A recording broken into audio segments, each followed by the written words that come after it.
Hi, my name is Christopher Stain. I manage the Dallas office. I'm a shareholder and director at the firm, chair of the diversity committee, managing partner of the Dallas office. We're here for the annual Food Truck Friday event to celebrate Juneteenth, and primarily to do two things. One, we want to create a space where Juneteenth can be thought about and discussed in a community-style event amongst all of our employees, staff, and attorneys at the firm.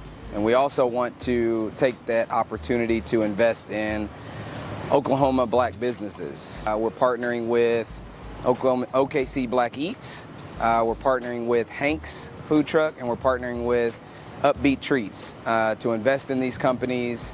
We're also partnering with DJ Shakespeare, so creating a nice community event where people can have the conversation about Juneteenth over good food and good conversation. And the reason why we continue to do this and will continue to do this is because we're noticing that the conversation is evolving.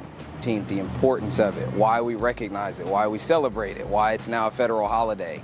And they now expect that we're going to do something as a company to recognize Juneteenth and to celebrate it. And so the work is being done for a purpose, and that purpose is being fulfilled. So we'll continue to do.